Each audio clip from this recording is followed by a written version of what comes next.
Hello hi welcome to my YouTube channel. ఈరోజు what I cook and eat in a డేనే మీకు ఈ వీడియోలో చూపించబోతున్నాను.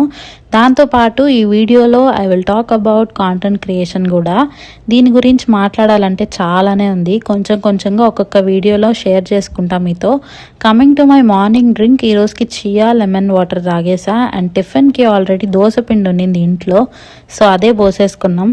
చట్నీలు మా అమ్మ చేసింది, 2 చట్నీలు చేసునింది, టొమాటో ఇంకా చెనక్కాయల చట్నీ. మా ఇంట్లో ఎగ్ దోశ బాగా ఇష్టంగా తింటారు అందరూ. నాకు ఎగ్ దోశ అస్సలు నచ్చదు. ఇన్ఫ్యాక్ట్ వెరీ అన్పాపులర్ ఒపీనియన్, నాకు అసలు ఆమ్లెట్ కూడా నచ్చదు. వామిటింగ్ లాగా వస్తుంది నాకు ఆమ్లెట్ తిన్నా ఎగ్ దోశ తిన్నా. అందుకే అవి పూర్తిగా ఆపేసా తినడము. Okay, coming to content creation, నాకు ఇది ఫస్ట్ టైం కాదు, 4 yearsగా ఆల్రెడీ కాంటెంట్ క్రియేషన్ చేస్తూనే ఉన్నాను. బట్ ఓన్లీ థింగ్ ఏంటంటే కన్సిస్టెంట్గా అస్సలు చేయలేదు. ఐ స్టార్టెడ్ కోవిడ్ అప్పుడు. నేను అప్పుడు లాంగ్ టర్మ్ చేసేసి ఇంట్లో కౌన్సిలింగ్ కోసం వెయిట్ చేస్తున్నా అనమాట చాలా మంత్స్. అప్పుడు చూసి యూట్యూబ్ స్టార్ట్ చేసా. ఈ ఛానల్ కాదు, అది వేరే ఛానల్. అలా నా యూట్యూబ్ జర్నీ స్టార్ట్ అయింది. మా అమ్మకి ఫస్ట్ నార్మల్ దోశలు పోసిచ్చేసి నేను కారం దోశ పోసుకుంటున్నా. నాకు పర్సనలీ కారం దోశ అంటే చాలా ఇష్టం. గీ కారం కూడా బాగుంటుంది. నెల్లూరులో మా ఇంటి దగ్గర చాలా బాగా వేస్తారనమాట కారం దోశ. కారం దోశ పర్ఫెక్ట్గా రావాలంటే కొన్ని టిప్స్ ఉన్నాయి. దానిలో ఒకటి, దోశ చాలా పల్చగా ఉంటే బాగా క్రిస్పీగా వస్తుంది, అప్పుడే బాగుంటుంది. నెక్స్ట్ కారంలో కూడా ఎర్ర కారం, రెడ్ చిల్లీస్తో చేసేదైతే బాగుంటుంది. అండ్ దెన్ ఆయిల్ కూడా కొంచెం ఎక్కువే పడుతుంది. గీ అయినా ఆయిల్ అయినా వేసుకోవచ్చు, అప్పుడే టేస్ట్ బాగుంటుంది. ఇంకోటి, దోశని ఫ్లిప్ చేయకూడదు, ఇలా క్రిస్పీగా అయ్యాక ఫోల్డ్ చేసేయాలి. ఫోల్డ్ చేశాక కూడా ఒక 20 seconds అలానే ప్యాన్ మీద ఉంచేసి అప్పుడు తీయాలి, అప్పుడు భలే వస్తుంది. Now coming to my content creation, నాకు ఎప్పటి నుంచో ఇలా వీడియోస్ తీయడం అన్నా, వ్లాగ్స్ తీయడం అన్నా, కెమెరాని వెరైటీ ఆఫ్ యాంగిల్స్లో పెట్టి షార్ట్స్ తీయడం, ఇవన్నీ చాలా ఇష్టం. బట్ మధ్యలో వచ్చిన సిచ్యువేషన్స్కి, అంటే స్కూల్ అని, కాలేజ్, ఎగ్జామ్స్, మార్క్స్ అని అసలు ఇదొక వర్క్ కానీ నేను చూడలేదు ఎప్పుడు.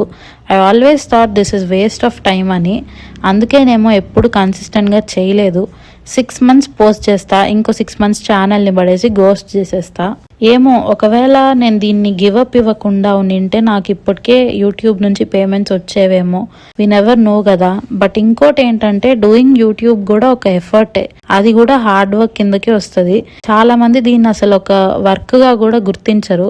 ఓన్లీ నువ్వు బయటికి వెళ్ళి జాబ్ చేసి ఈవినింగ్ ఇంటికి వచ్చి మనీ ఎర్న్ చేస్తేనే వర్క్ గా చూస్తారు. కానీ నాకు మాత్రం anything that we put our effort into is a work అనిపిస్తుంది. నన్ను అడిగితే మాత్రం ఇష్టం లేని పనిని పడి చేసే కంటే ఇష్టం ఉన్న పనిని ఈజీగా చేయడం బెటర్ కదా. మన మైండ్స్ ని అలా బయటికి వెళ్ళి జాబ్ చేస్తేనే జాబ్, లేదంటే అది వాల్యూ లేని పని అన్నట్టు నార్మలైజ్ చేసేసాము.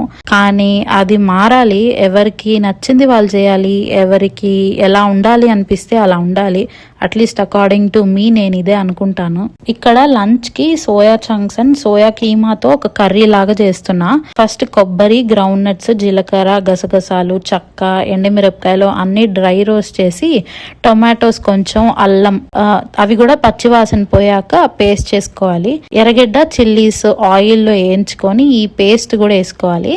దీనిలోకి ఇంకా అన్ని స్పైసెస్ వేసుకొని బాగా ఉడికించేసుకుంటే అయిపోద్ది అనమాట. మా ఇంట్లో ఇలా గ్రేవీ టైప్ అంతగా తినము, ఎందుకంటే మా అమ్మ పెద్దగా చేయదు ఇలాంటివి ఇంట్లో. స్పెషల్లీ ఈ సోయాతో అసలు ఎప్పుడు ఇంకా ఇలా ట్రై చేయలేదు. సోయా అంటే ఓన్లీ పులావ్లోకి వాడుతుంది మా అమ్మ. సో ఓకే, నేను కాంటెంట్ క్రియేషన్ ఫస్ట్ చేసింది వచ్చేసి కుకింగ్ వీడియోస్తోనే. చాలా రకరకాల ఐటమ్స్ చేసేదాన్ని అప్పట్లో. అవి చేయడం కూడా చాలా కష్టం. ఒకవైపు రెసిపీ కరెక్ట్గా చేయాలి, ఇంకోవైపు ఏమో వీడియో ప్రాపర్గా తీయాలి. కౌన్సిలింగ్ స్టార్ట్ అయ్యి నాకు కాలేజ్లో సీట్ వచ్చాక ఇంకా యూట్యూబ్ ఆపేసా. ఫస్ట్ ఇయర్ అంతా ఏం చేయలేదు కాంటెంట్. మెయిన్ ఎందుకు ఆపేసా అంటే షై వల్ల. నాకు అలా కొత్త కాలేజ్లో యూట్యూబ్ వీడియోస్ తీయడానికి ధైర్యం సరిపోలేదు. ఇప్పుడంటే కొంచెం వ్లాగ్స్, వీడియోస్ ఇవన్నీ అందరికీ అలవాటు అయిపోయింది, చూడడం కానీ తీయడం కానీ. అప్పట్లో 4 years బ్యాక్ నాకు ఇంత మెచ్యూరిటీ, ఇంత ఐడియా ఉండేది కాదు.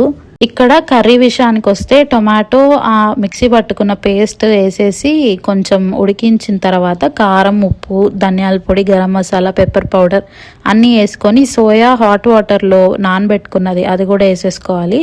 కొంచెం వాటర్ పోసుకొని మిక్స్ చేసుకోవాలి. ఇప్పుడు ఇది ఒక 5 minutes ఉడికితే రెడీ అయిపోతుంది. లాస్ట్లో కొత్తిమీర వేసుకోవాలి. ఇది చపాతీలోకి, పరోటాలోకి చాలా బాగుంటుంది.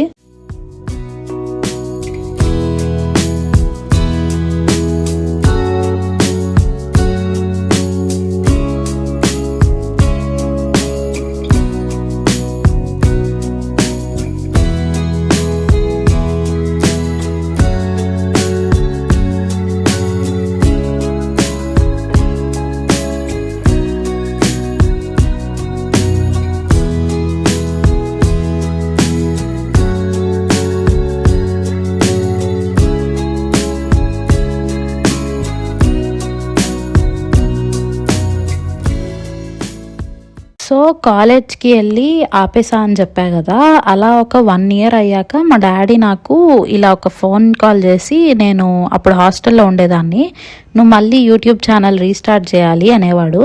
నేను ఫస్ట్ పెద్ద పట్టించుకోలేదు, కానీ మా డాడీ ఆ విషయాన్ని వదలలేదు.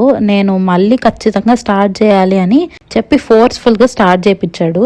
ఫోర్స్ఫుల్ అంటే నాకు ఇష్టం లేకుండా ఏం కాదు, నాకు ఇష్టమే, కానీ నాకు అప్పుడు జనాల్ని, కాలేజ్లో ఫ్రెండ్స్ని ఫేస్ చేయడానికి అంత కరేజ్ ఉండేది కాదు. సరే ఎలాగో స్టార్ట్ చేసా మళ్ళీ. ఇప్పుడు కుకింగ్ వీడియోస్ కాదు, ఎందుకంటే నేను కాలేజ్లో కుకింగ్ చేయలేను కదా. So get ready with me videos, college life style videos చేసేదాన్ని. అప్పటికి ఎవరికి కాలేజ్లో తెలీదు that I already had YouTube channel అని. నా టాలెంట్ చూడండి, కామెడీగా ఉంటుంది చెప్తే. నేను కాలేజ్లో డైలీ షార్ట్స్, మినీ వ్లాగ్స్ తీసేదాన్ని, కానీ ఎవరికి తెలియకుండా, ఎవరికి చిన్న డౌట్ కూడా రాకుండా స్నాప్ తీసినట్టు వీడియోస్ తీసేసేదాన్ని. నా లెవెల్ ఆఫ్ ఇన్సెక్యూరిటీ చూడండి అసలు. ఇంక ఇక్కడ లంచ్కి పరోటా ఉన్నింది, ఇంట్లో మా అమ్మ తెప్పించింది ఇన్స్టెంట్ది. ఇదేదో మలబార్ పరోటా అంట, అందుకే చిన్న సైజులో ఉంది, కేరళ స్టైల్ లాగా. మామూలుగా పెద్ద పరోటా వస్తుంది కదా, ఇది అలా లేదు. ప్లస్ నాకు దీని టేస్ట్ కూడా నచ్చలేదు అంతగా, ఎక్కువ మైదా లాగా పిండి పిండిగా ఉంది. వేరేవి వస్తాయి కదా ఇన్స్టెంట్వి, నాకు ఆ బ్రాండ్ పేరు తెలీదు, గ్రీన్ కలర్ ప్యాకేజింగ్ ఉంటది, అవి బాగుంటాయి కొంచెం, మరి ఇంత పిండిగా ఉండవు. ఎంతైనా ఇలా ఇన్స్టెంట్ వాటికంటే ఇంట్లో చేసుకునే చపాతీ, రోటీ ఇవే బాగుంటాయి. కానీ ఈ పరోటా చేయాలంటే ఇంట్లో కష్టం, బయట తింటేనే బాగుంటాయి పరోటా అవి. సో ఈరోజు నా లంచ్ రెడీ. ఒక పరోటా, సోయా కూర, లాట్స్ ఆఫ్ సాలెడ్తో తినేసా. టేస్ట్ విషయానికి వస్తే సూపర్గా ఉంది, మళ్ళీ మళ్ళీ చేసుకొని తినచ్చు అనేలాగా అస్సలు లేదు. ఏదో పర్లేదు, బాగానే ఉన్నింది, తినచ్చు. అండ్ ఈరోజు లంచ్ అయ్యాక మళ్ళీ డైరెక్ట్గా డిన్నరే, మధ్యలో స్నాక్స్, టీ, కాఫీ ఏం తీసుకోలేదు. నేను టీ, కాఫీ తాగుతానా లేదా అనేది టోటలీ నా మూడ్ పైన డిపెండ్ అయి ఉంటుంది. సో డైలీ తాగుతా అని చెప్పలేను, అస్సలు తాగను అని చెప్పలేను. ఇంక ఈరోజు డిన్నర్కి ఒక simple, very low effort, high fibre salad చేసుకున్నా, కార్న్ సాలడ్. దీనికి ఏదైనా ఎఫర్ట్ పెట్టాలి అంటే అది వెజిటేబుల్స్ కట్ చేయడంలోనే పెట్టడము, లేదంటే ఇది చాలా ఈజీ. కార్న్ ఉడకబెట్టేసుకొని పప్పుల వరకు కట్ చేసేసి పక్కన పెట్టేసుకోవాలి. దెన్ వెజిటేబుల్స్ కి నేను ఆనియన్, క్యారెట్, చిల్లీ, కీరా, కొత్తిమీర అన్ని చాప్ చేసేసి తీసేసుకున్నా. మీరు కావాలంటే టొమాటో, లెట్యూస్, క్యాబేజ్, పీస్, ఇంకా మీ చాయిస్, మీ ఇష్టం, మీకు ఎలా నచ్చితే అవి వేసుకోవచ్చు. జస్ట్ సాల్ట్, పెప్పర్ వేసి లెమన్ జ్యూస్ వేసేసుకొని మిక్స్ చేసేస్తే రెడీ అయిపోద్ది. ఇది ఈ రోజుకి నా డిన్నర్ అన్నమాట. అందరికి బౌల్స్ లో సర్వ్ చేసేస్తే రెడీ. ఇంకా కాంటెంట్ క్రియేషన్ గురించి, నా లైఫ్ స్టోరీస్ కానీ చాలా ఉన్నాయి, అన్ని షేర్ చేస్తాం మీతో వీడియోస్ లో. Stay tuned. అండ్ ఈ వీడియోకి ఇంతే మరి. నేను మళ్ళీ మిమ్మల్ని నెక్స్ట్ వీడియోలో కలుస్తా. బాయ్.